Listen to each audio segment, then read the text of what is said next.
Vamos para a nossa última aula de missões. Nós estamos trabalhando nessa tipologia de disciplina, missiologia, né, ou missões, e vamos estar fechando, né, essa aula, essa disciplina com essa última aula. É claro que tem muitos assuntos que é necessário que você busque diretamente, é necessário que você procure os conhecimentos necessários.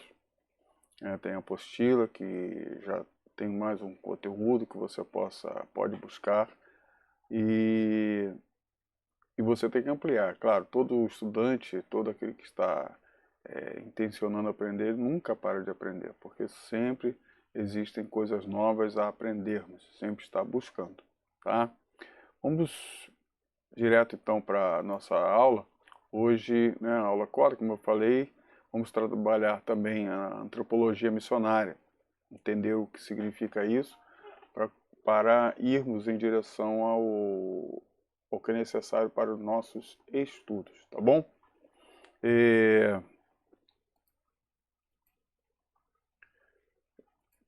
A gente tem que entender o significado de antropologia, né? Antropologia é o segmento, antropologia física, é o segmento da antropologia que estuda os primatas, a genética, a evolução, as mudanças do corpo e as descrições das características dos povos. Então, a antropologia nada mais, né, é o estudo do homem, ok? O estudo do homem. Então, nós temos nessa questão da antropologia física todos esses conceitos, todas essas buscas deste conhecimento aí. A antropologia física, no estudo da espécie humana, registra a evolução e a diferenciação dos tipos raciais.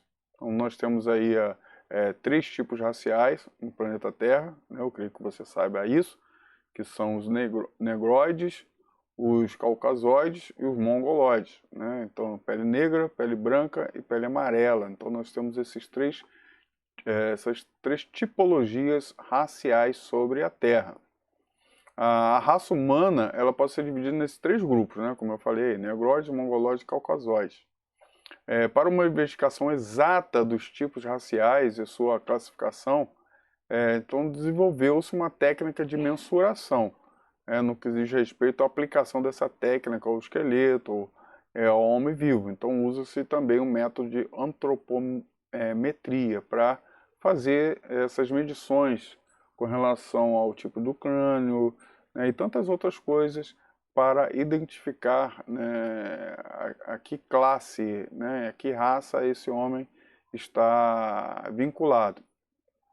E hoje nós temos um misticismo muito grande, né? Tá muito misturado, né? Então as raças, né? Só fazendo um estudo desse realmente bem apurado é que se consegue ter com certeza a tipologia racial de alguém, tá?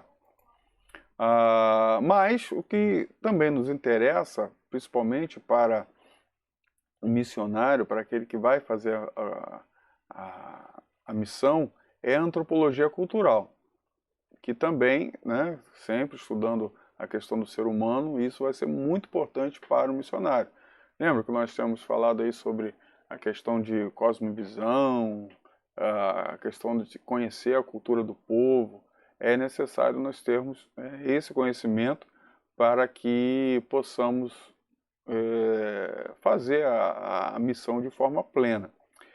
Então, vamos ver aqui a antropologia cultural. É o segmento da antropologia que estuda as culturas pré-históricas, a etnologia, o folclore, a organização social, a cultura e a personalidade, a culturação e a aplicação da antropologia aos problemas humanos, ok? Na análise dos modelos padrões de vida e do comportamento humano nas diversas culturas, o antropólogo deve procurar respostas para três perguntas principais. E quais são essas três perguntas? A primeira delas é: quais as funções dos vários aspectos de uma cultura, isto é, comida, abrigo, transporte, organização da família, crenças religiosas, língua, valores e etc. Você começa a entender que para que o missiólogo ele possa fazer um trabalho coerente, possa fazer algo legal, é necessário que ele faça o quê? Faça, né, um estudo antropológico, cultural daquela organização, daquele grupo, né, que ele vai estar fazendo a missão, ok? É necessário que isso aconteça. E você pode, de certa forma, buscar conhecimento em outras áreas. Não necessariamente um missiólogo fazer, mas você buscar um antropólogo, né, e buscar tantos outros disciplinas de conhecimento para que esse trabalho seja um trabalho muito bem feito. E a outra pergunta que se faz é: o que faz um membro de uma sociedade agir como age? Lembra que nós estávamos falando sobre essa questão da macro cosmovisão do povo? Então essa cosmovisão é realmente o centro desse intelecto comunitário, né, do membro da sociedade, e que faz com que ele pense dessa forma. Em outras palavras, por que todos não agem da mesma maneira? Quais são as normas que determinam a conduta dos membros de uma sociedade?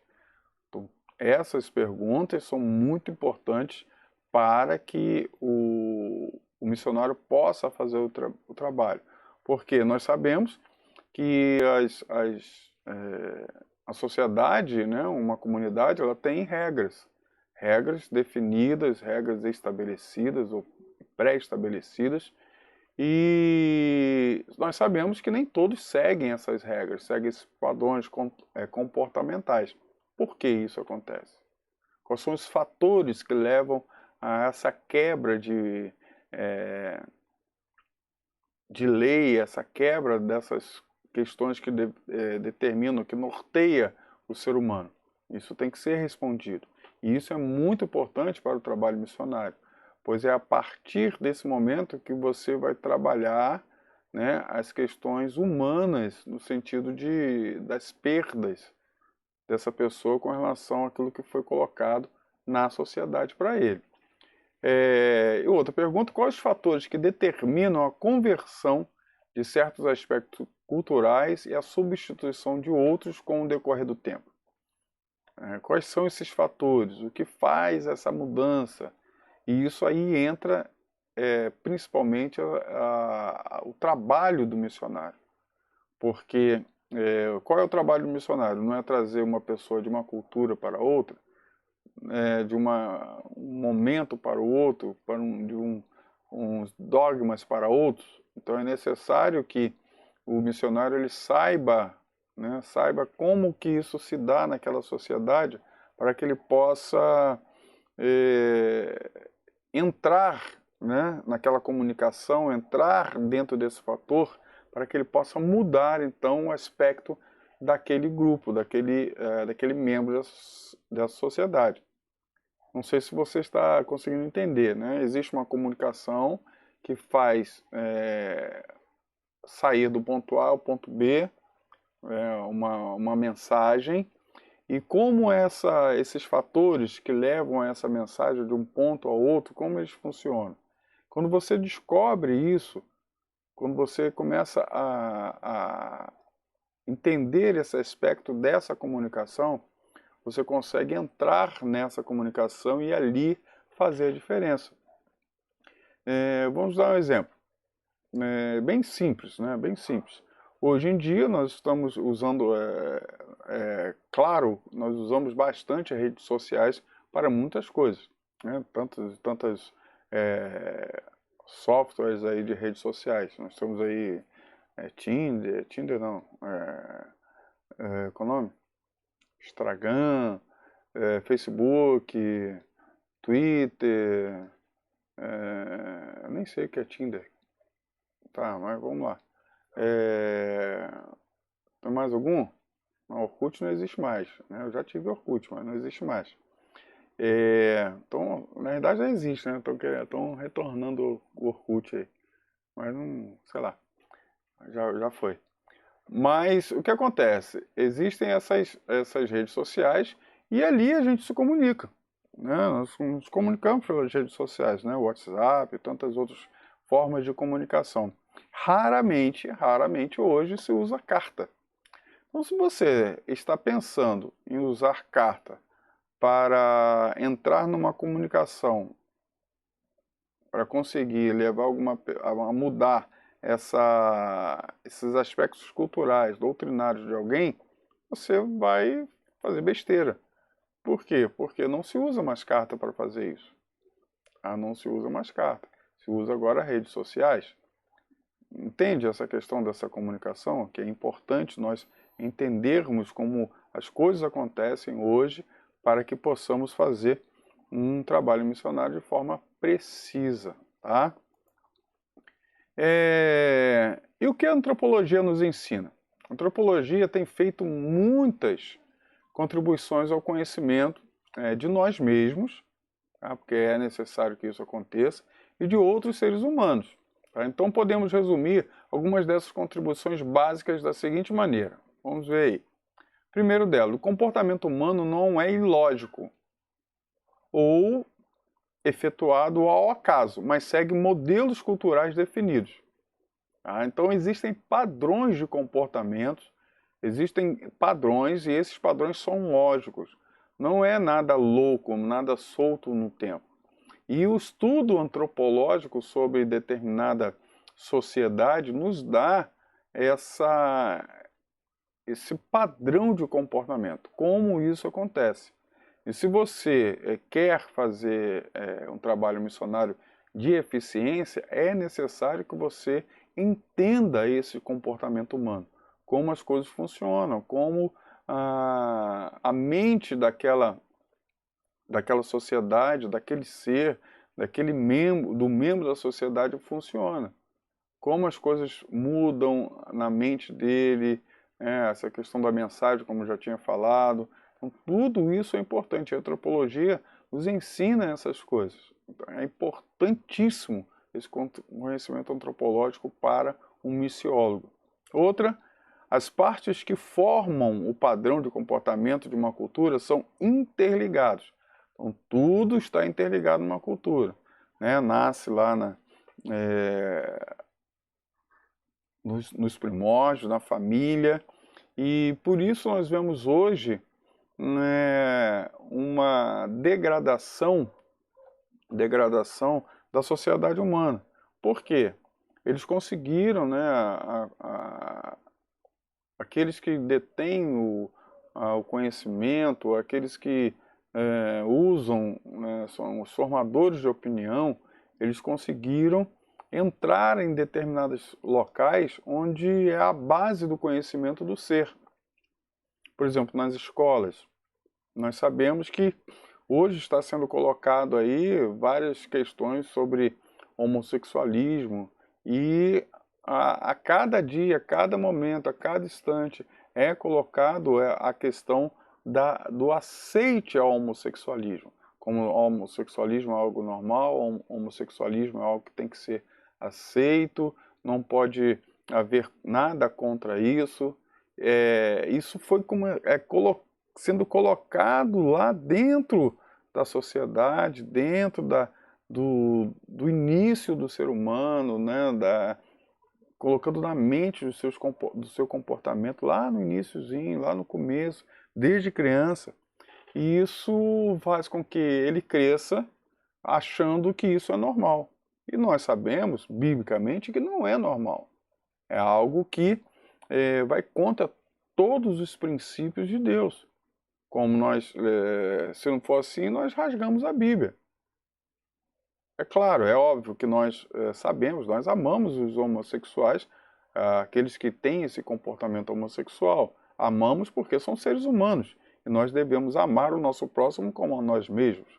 Mas odiamos, mas rejeitamos de forma massiva, de forma muito forte, o comportamento que eles estão fazendo. O comportamento que eles estão tendo. E isso tem que ser implantado, não o contrário. Por isso, hoje nós estamos numa sociedade que relativa muito as coisas. Coloca tudo na questão da relativização. Isso aí.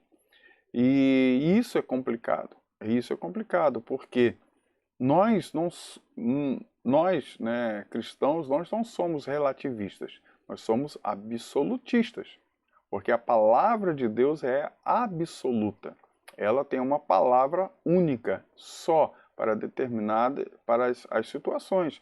E nós não podemos ir contra essa palavra, senão negamos tudo aquilo que temos, tudo aquilo que somos, ok?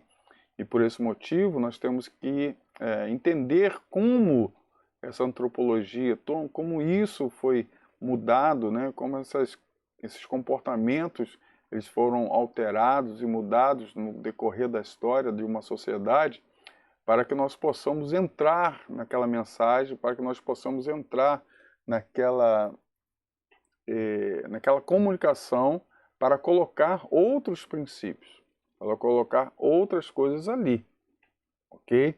Eu costumo dizer que quando eu estou, né, falando a algumas pessoas, e eu dou o exemplo do motorista, né?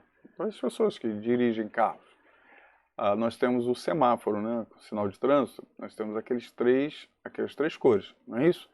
Nós temos vermelho, amarelo e verde. São as três cores do semáforo. E todos nós sabemos, né, as cores. O que significa essas cores? Você, como pedestre, você aprendeu isso no colégio. O que significa essas cores, né? O vermelho é o quê? Exatamente, né? Parar.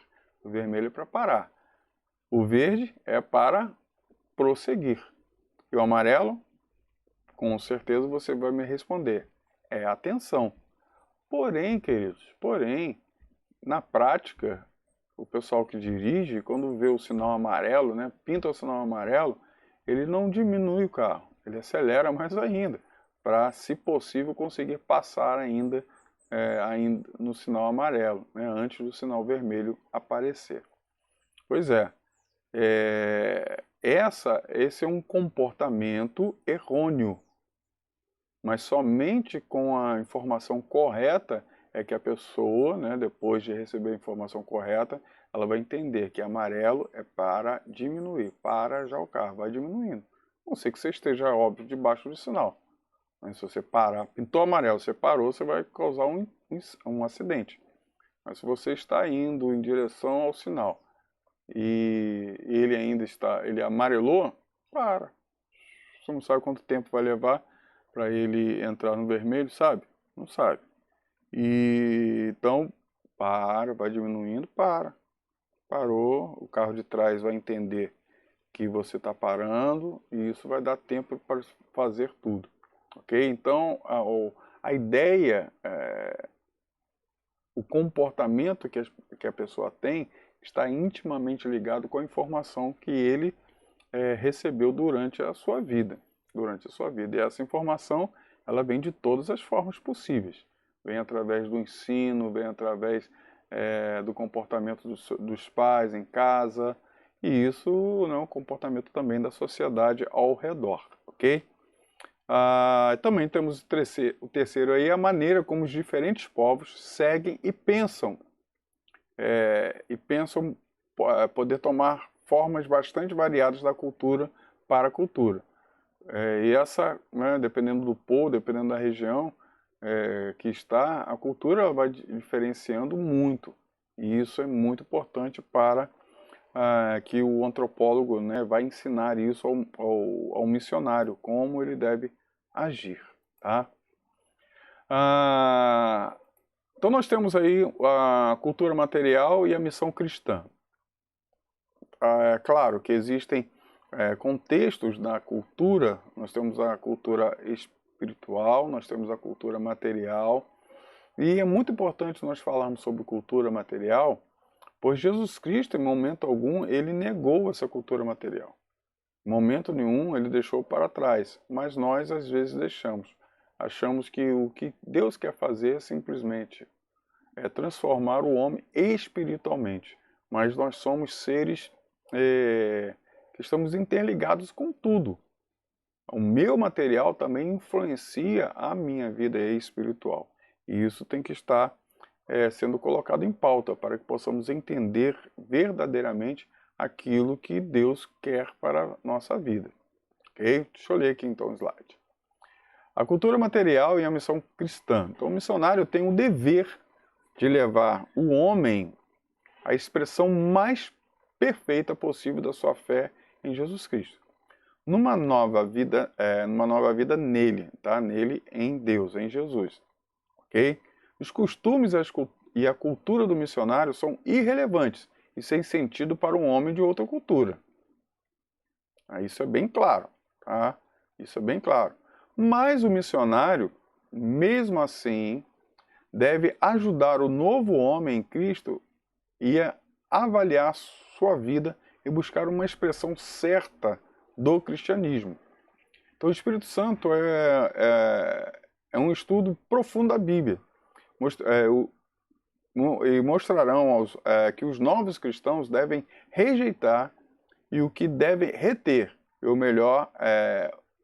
melhorar para a glória de Deus na sua própria cultura.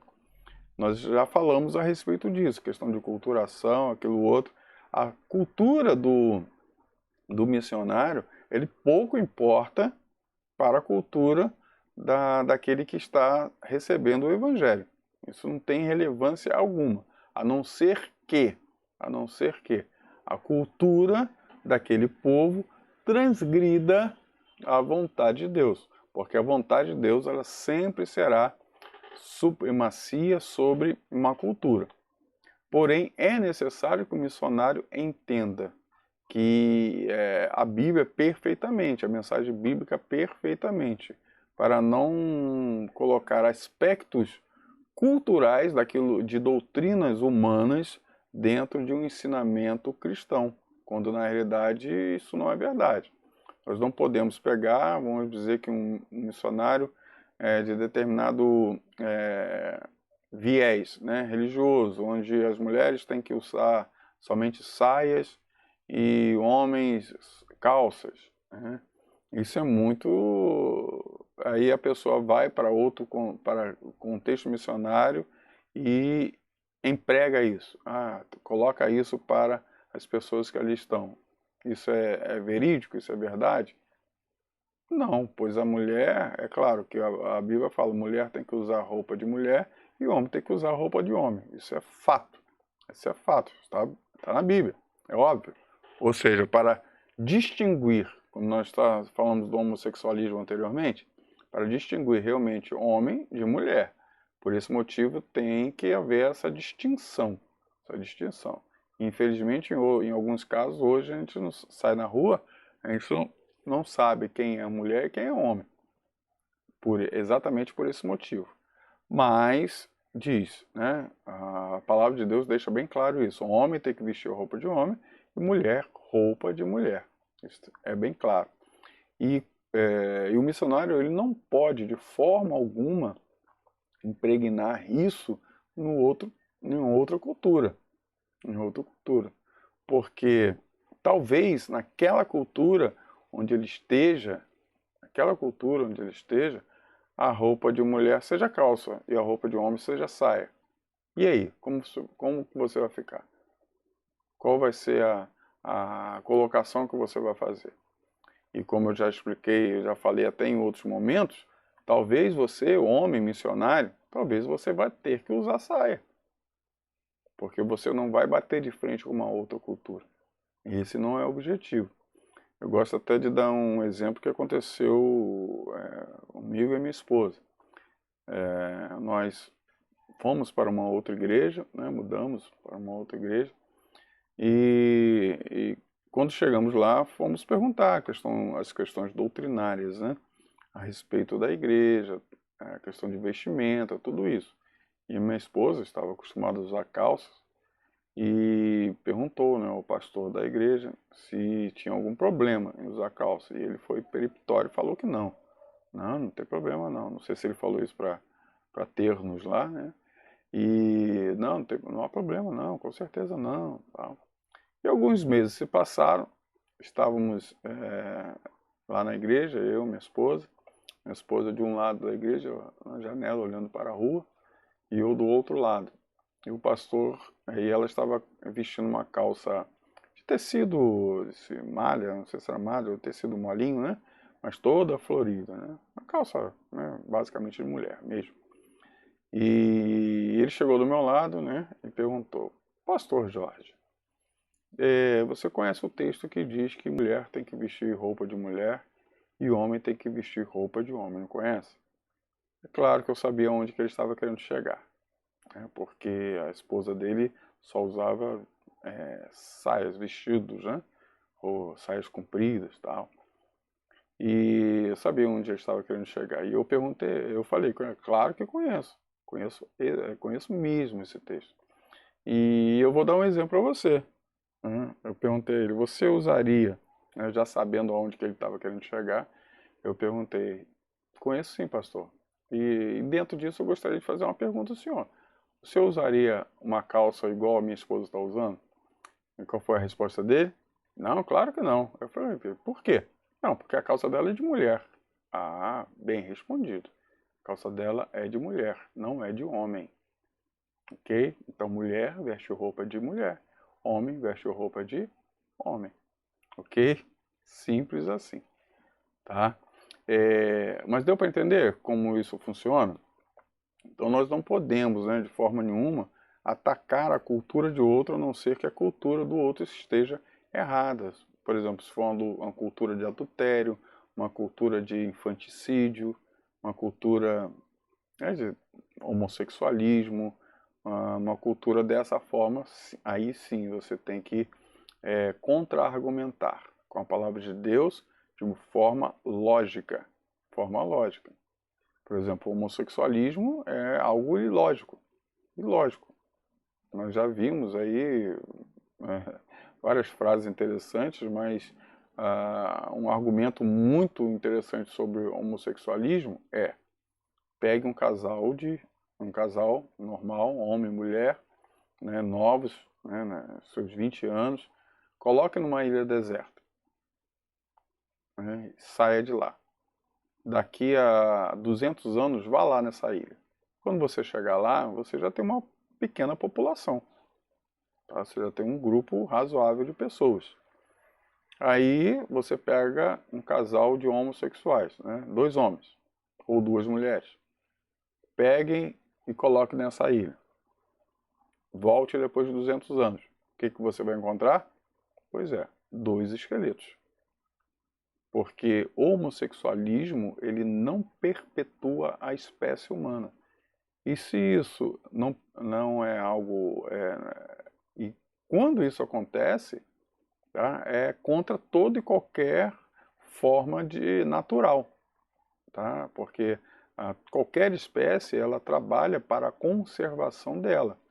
E se isso não acontece no homossexualismo, então ele é loucura. Tá? É loucura mesmo. É loucura, é transtorno. É algo que não deve ser feito, ok? Tá? Vamos continuar aqui. Deu para entender, né, essa questão? Então é necessário que nós, como servos de Deus, como missionários, nós tenhamos isso em mente. Tá? Tenhamos isso em mente. Nós vamos estar trabalhando a cultura naquilo que é necessário que ela seja mudada, que ela seja transformada. Nós não vamos falar, né? Eu não vou falar sobre a janela 1040, que eu creio que seja algo extremamente batido. Nós sabemos, né, daquele cinturão ali da janela 1040, da apostila, você olha a apostila, aí tem tantos outros materiais também na internet que vai falar a respeito disso. Né? São culturas não alcançadas, né? É uma região onde existem muitos povos ali ainda não alcançados pelo Evangelho. Povos que, determinados locais que nem pode ser falado do Evangelho. Se você falar do Evangelho lá, você morre. Nós temos essa questão de alguns locais que são realmente restritos, tá? Que você não pode falar. E nós não vamos entrar nessa questão, dessa janela 1040. É importante, sim, é importante, mas existe algo muito mais importante do que a janela 1040, queridos, que é a chamada missão urbana. É o que nós vamos falar agora. Por que a missão humana é muito importante? É muito importante. Porque nós não podemos negar, tá? Negar que às vezes é mais fácil, né? É mais fácil fazer missão longe de casa do que perto de casa. Por quê? Nós temos a primeira frase, a própria frase que Jesus Cristo fala, porque, né, o profeta não tem honra na sua terra ou na sua casa. Outra questão é que talvez o missionário ou aquele que pretende fazer a missão, ele não tenha um bom testemunho próximo da sua casa, porque na sua casa, na sua família, tem as pessoas que convivem contigo, os seus vizinhos estão constantemente perto de você, as pessoas te veem, as pessoas te conhecem. E é mais fácil talvez você estar fazendo essa missão em um local longe, porque lá ninguém conhece, ok? Mas a missão urbana é super importante, porque é necessário. Lembra do que Jesus Cristo mesmo falou? As missões não começam nos confins da terra. A missão começa em Jerusalém. Jerusalém, Judéia, Samaria, os confins da terra. Ok? Então as pessoas querem ir nos confins da terra sem passar por Jerusalém. E é necessário passarmos por Jerusalém. Ali começa a missão urbana. Tá? Então vamos ler aí, vamos ver o que se fala a respeito de missões urbanas. Então, nós temos aí a urbanização. O mundo e o Brasil, deixa eu sair aqui da frente, há décadas passam por um processo acelerado de urbanização. Talvez não seja uma urbanização da forma melhor, né? Melhor que deve ser feita, e falo isso de cadeira porque eu estudo isso, né? Estudo arquitetura e urbanismo, e é importante entendermos essa questão da urbanização. As populações rurais que migram para os polos urbanos, onde há desenvolvimento, tecnologia, e que proporciona as demandas de profissionais para distintas áreas. Então nós temos isso acontecendo. Tá? No Brasil, há muito tempo isso está acontecendo. As pessoas estão saindo da zona rural, né? Porque a zona rural tem um trabalho árduo, um trabalho difícil, um trabalho penoso, né? E elas não olhando, né, visualizando aquilo que tem na cidade, né, que acontece na cidade, as pessoas ficam com o desejo de ter aquilo. E a forma que eles imaginam é o quê? É sair do rural e ir para os polos urbanos, para os centros urbanos. Tá? Onde tem esse desenvolvimento tecnológico, né? Tem tudo isso, né? E penso que isso eles vão conseguir alcançar isso. E quando chega aqui, nós sabemos que não é assim que as coisas acontecem. Dessa forma, há um acelerado crescimento populacional sem a suficiente infraestrutura para absorver os imigrantes de uma forma ordenada e satisfatória. E o que acontece, consequentemente, a sociedade cresce em meio de um caos, que acaba gerando grandes problemas que faz a coletividade padecer. Nós temos vários problemas acontecendo no meio da sociedade, não só por esse motivo, mas esse é um dos maiores motivos. A imigração, né, o pessoal que sai da zona rural indo para a cidade para que achando algo melhor. E não achando esse algo melhor, porque nós sabemos que está difícil para a gente que nasceu aqui, imagina para aqueles que estão chegando. E o que acontece? Eles têm, então, um problema sério. Aí, com esses problemas, nós começamos a ver algumas coisas aparecendo. A primeira delas são as favelas. A favela hoje não é mais politicamente correto, né? São as comunidades. Mas é a favela. Né? Essa é uma questão urbana gravíssima, pois o espaço geográfico das cidades não comporta tal fenômeno de crescimento, gerando essa característica irregular e imprópria de moradia e formando grandes comunidades onde não há infraestrutura e nem a presença do Estado, mantendo assim um estilo miserável nesses guetos construídos nos morros ou à beira de um córrego. Aqui no Rio de Janeiro, a maioria das favelas estão nos morros, os locais que o urbanismo não iria, o pessoal não iria tomar, o terreno que se tem, Porque as pessoas vêm para cá, né, elas começam a trabalhar, vêm para o centro urbano, e quando chega no centro urbano, ele não consegue moradia, não sabe onde, não consegue o local de morar. E como que o que ele faz? Ele vai para a favela, né? Vai para um local onde ele pode construir lá o seu barraquinho, a sua casa, e lá viver, né? E trabalhar, viver, morar ali próximo ao trabalho, e isso vai gerando vários problemas. Isso aqui no Rio, nós temos os morros e outros locais, né, nós temos a beira dos córregos, porque na beirada dos rios, né, 30 metros da beirada do rio, não se pode construir nada, porque é da Marinha. Não sei se você sabe disso, mas é. Então você tem 30 metros ali de área que você não pode tocar, você não pode mexer ali. Então essa área ela fica vazia. Como não há fiscalização, eles vão e começam a fazer as casas na beira desses rios, desses córregos. E nós vemos acontecendo vários problemas por esse motivo. Tá? Quando há uma enchente, os rios enchem, né, as casas vão embora. E várias situações complicadas acontecem. Mas não são somente as favelas. Nós temos outras também. Nós temos a violência. Tá? Essa é comum a todo o centro urbano, né? Gerando nos cidadãos um estilo diferente e desconfiado de vida. O que acontece? As pessoas que elas não têm, claro, às vezes situações vêm, né, com relação a essa imigração, vêm, não consegue trabalho e às vezes começa a ir para a violência. Começa a gerar outras situações. A pessoa tem que comer. E o que ela vai fazer? Pois é, ela rouba para conseguir isso. Em alguns casos, isso é certo? Não, nós sabemos que não, mas são coisas que acontecem. E isso, com o passar do tempo, acaba gerando uma sociedade violenta, onde alguns costumes passam a ser aceitos por essa cultura, né? Por essa cultura diferente, né, daquela que nós estamos vivendo, que deveria ser a praxe, ok?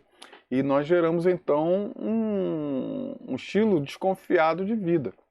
Por exemplo, a sua casa tem muro, a sua casa tem cerca elétrica, a sua casa tem arame farpado, as suas janelas têm grades, os condomínios são fechados. Então nós vemos tudo isso acontecendo por quê? Porque as pessoas estão fugindo da violência. E isso, o que elas fazem? Elas vêm, começam a se trancafiar. Tá? Trancafiar. Elas ficam presas e a violência do lado de fora. Eu não posso fazer nada contra a violência, mas eu posso impedir que a violência chegue até mim. Mas, infelizmente, essa pessoa, em determinado momento, ela vai ter que sair das quatro paredes. E quando ela sai, esse mal acontece. As pessoas se enclausuram, fogem do contato com outras pessoas, por medo ou receio, deixam de sair a determinadas horas do dia ou da noite por consequência dos riscos. Tá? Nós temos medo. Me lembro quando eu era mais jovem, quando eu era garoto, nós andávamos na rua de madrugada, as ruas eram cheias, as pessoas sentavam na calçada conversando, as crianças brincavam, talvez, às vezes até mais tarde na rua. E hoje, o que nós vemos, quando chega a 8 horas, 9 horas em determinada situação, em determinados locais, as ruas estão desertas. Por quê? Por causa da violência. Então a violência nasce no seio de uma sociedade desfavorecida, em que os cidadãos não têm acesso a políticas sociais que os inserem na vida como uma pessoa preparada para o mercado de trabalho. É exatamente o que eu estava falando. A pessoa ela vem do meio rural, às vezes, né? E chega aqui, não consegue trabalho e ela tem que comer, tem que sobreviver. E a violência reinante aqui consegue nessa pessoa um alvo fácil para que ela seja doutrinada e levada a essa situação. Seria então necessário, né, se isso fosse acontecer, essa migração fosse acontecer, que essa pessoa que estivesse vindo para cá fosse preparada anteriormente para o mercado de trabalho, para ser tomada, né, pelo mercado de trabalho, para que ela pudesse aqui ter uma vida digna. Mas infelizmente nós não temos políticas assim. Isso não é somente aqui no Brasil, ok? Em grande parte do mundo nós temos isso acontecendo. Nós temos os viciados e o tráfico, né? Aos que vivem à margem da sociedade, certamente são mais vulneráveis a esse tipo de problemas. Quais são? As drogas. Pois é. O cara vai lá, né? Nós temos. Você já viu aqueles moradores de rua? A maioria deles bebem. A maioria deles bebe. Você sabe por que eles bebem? Porque bebida mata a fome. Então ele bebe, né? Mata a fome e dorme e fica aquele período inteiro sem comer. Eles fazem isso, né? E é um exemplo, né? Um exemplo de drogas, né? A bebida. Nós temos, é claro, outros tipos de droga. Desde cedo, crianças são expostas a essa condição, na escola, no lugar onde mora. Então é algo normal para elas, né? Fumar um baseado, né? Cheirar uma carreira. Então, para eles, isso é normal, é o dia a dia. É o dia a dia. Como o tráfico é organizado e tem sua estrutura em comunidades pobres, esses cidadãos estão diante dessa situação o tempo todo. O tempo todo. Faz parte da sua vida. É algo cotidiano. Mas é necessário o quê? Né? Por que nós estamos falando tudo isso? Porque é necessário que o missionário urbano ele vá tratar dessas questões. Vá tratar. Como falamos lá de cultura material, é necessário que o missionário urbano ele trate não somente o espiritual da pessoa, mas esteja pronto também para tratar dessas questões materiais. Então, o tráfico financia a violência e os viciados são submetidos a uma subvida. Subvida. Então, tem muitas pessoas que estão ali vivendo no tráfico porque é a única condição que eles têm de vida e acaba sendo uma cultura, acaba sendo um meio para eles. Ah, aí você pode dizer, poxa, mas eu já morei no meio de tráfico e não me corrompi. Glória a Deus por isso, né? Louve ao Senhor por isso. Agradeça a Deus por isso. Mas isso não é a realidade de alguns. De alguns, não é a realidade de alguns. E nós temos também os encarcerados. Então, você gera violência, a violência gera transgressão da lei, e com a transgressão da lei, o que acontece? Pois é, as pessoas são presas, são encarceradas. Nós temos então os encarcerados. Nas grandes cidades ou em seus arredores são construídos grandes presídios para que mais parece cidades muradas. É o lugar dos cidadãos que descumprem a lei. E mais uma vez vemos na sua grande maioria aqueles que estavam à margem da sociedade. Sempre assim, aqueles que estavam à margem da sociedade sendo encarcerados. É claro que nós temos outros aí, a violência e tudo isso, o delito da lei, ele não é uma posição única e exclusiva dos que estão à margem da sociedade. Porém, nós sabemos, né, a gente não pode negar isso, que existem pessoas lá ricas, influentes, que não tiveram margem da sociedade presos, né, sabemos disso, mas a sua grande maioria são aqueles que estão à margem da sociedade, tá bom? Nós temos um outro caso, também a prostituição. Um número enorme de pessoas, sobretudo mulheres, claro, não existe só mulheres, homens também, degradam sua vida na prática da prostituição, constituindo assim um grupo de risco e vulnerável a outras espécies e males. Então, nós temos vários problemas acontecendo aí com relação à prostituição.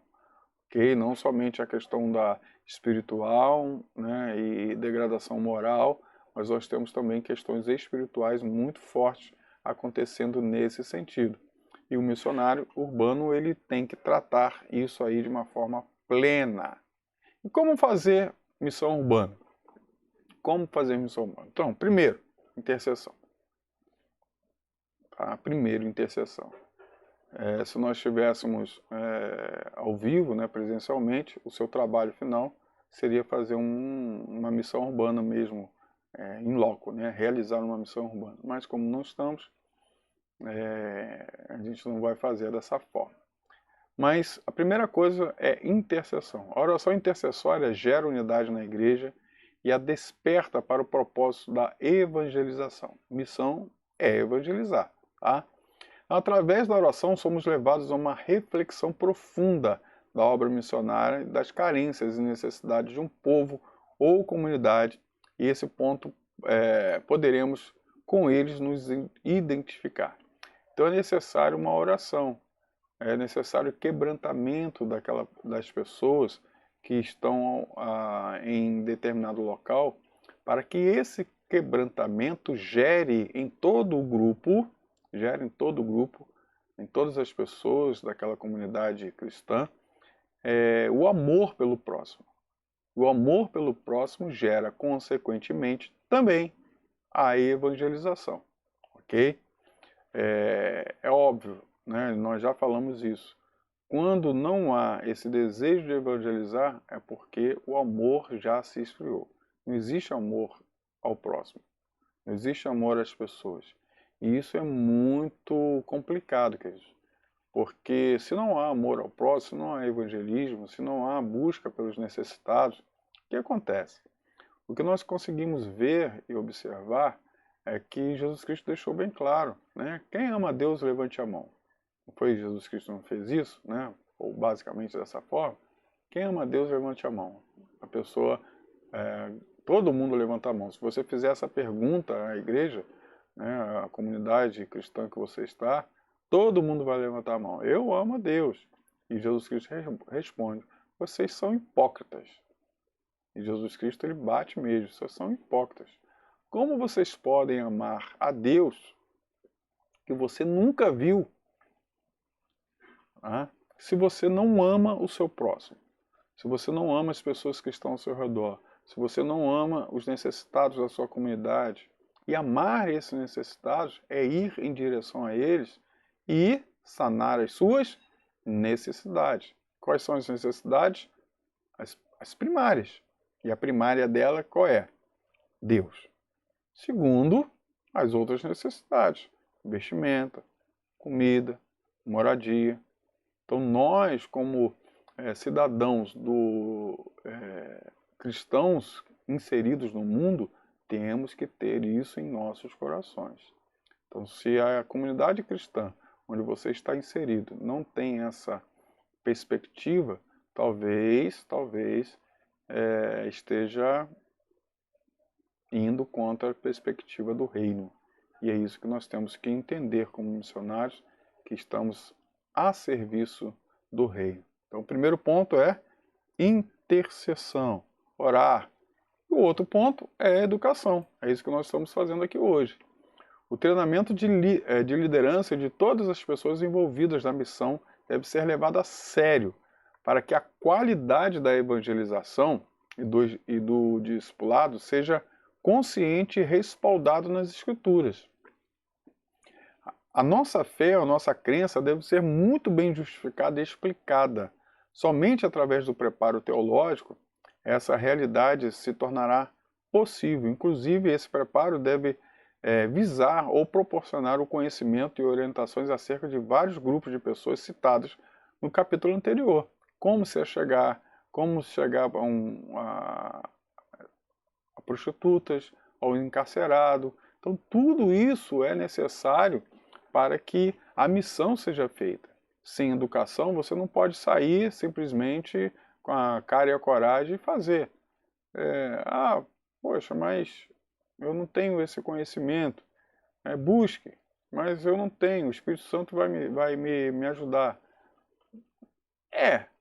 Tá? Mas o conhecimento que nós adquirimos encurta caminho. Tá? O conhecimento encurta caminho. Tá? Essa frase que eu estava querendo achar. Então, o conhecimento ele encurta esse caminho. Então, é necessário você buscar esse conhecimento. É necessário que a comunidade religiosa que você está, né, cristã que está disposta a fazer o trabalho missionário, esteja também sabendo como fazer, o que falar, como falar, o que não falar, o que não dizer. Então, tudo isso é importante, tá? nós temos a proclamação, né? Depois que você aprende, depois que você passa pela palavra da educação, né? Aprende como fazer, você vai para o momento de proclamar. Então a mensagem evangélica deve ser proclamada a todos, em todos os lugares. O objetivo não é criar o proselitismo para encher a igreja, tá? E sim ensinar a verdade e os princípios bíblicos com a finalidade de gerar uma mentalidade cristã, ok? Então, quando nós fazemos as missões, como a missão é feita, nós não estamos com o objetivo de encher a igreja local. Esse não é o objetivo, tá? Mas sim implantar ou colocar uma visão, né, uma mentalidade cristã naquelas pessoas que ali estão, ok? Por isso, isso tem que ser a mentalidade. É óbvio, querido, que você trazendo essa pessoa para a igreja, ela vai ser mais fácil tratada espiritualmente, tá? Mas a ideia principal não é essa, não é encher a igreja, mas sim transformar a mentalidade cristã. E é o discipulado que pode ser realizado de forma individual ou em pequenos grupos, que proporcionam convívio e integração entre os participantes. Então você pode, naquele grupo lá, de prostitutas, né, toda semana ir lá fazer um momento de oração. Você não precisa da igreja, você não precisa de levá-los à igreja, porque muitos talvez não irão. Talvez não irão até porque a igreja, será que a igreja que você está, as pessoas que estão na igreja estão preparadas para receber essas pessoas? Talvez não, tá? E nós temos a ação. Então a missão não termina com a proclamação. O reino de Deus não será manifesto através por palavras, mas também por ações. A igreja também terá uma responsabilidade social, agindo ou trabalhando contra toda injustiça e opressão contra o ser humano, e em socorro daqueles que necessitam. A mensagem e a ação as ações integradas poderão transformar toda uma sociedade conforme os padrões cristãos, ok? É necessário essa ação. É necessário descruzar os braços e fazer a obra. Então nós terminamos aqui a nossa disciplina de missões. Espero ter passado para vocês a ideia de missões, né, a necessidade de missões e como trabalhar missões de uma forma mais ampla, ok? Uma forma mais ampla. É claro que existem muitas outras coisas para aprender, para buscar conhecimento, para realizar algo de forma perfeita, mas já é um bom caminho. Então nós já demos aí o pontapé inicial para você se transformar num excelente missionário. Ok, queridos? Deus abençoe e fique na paz.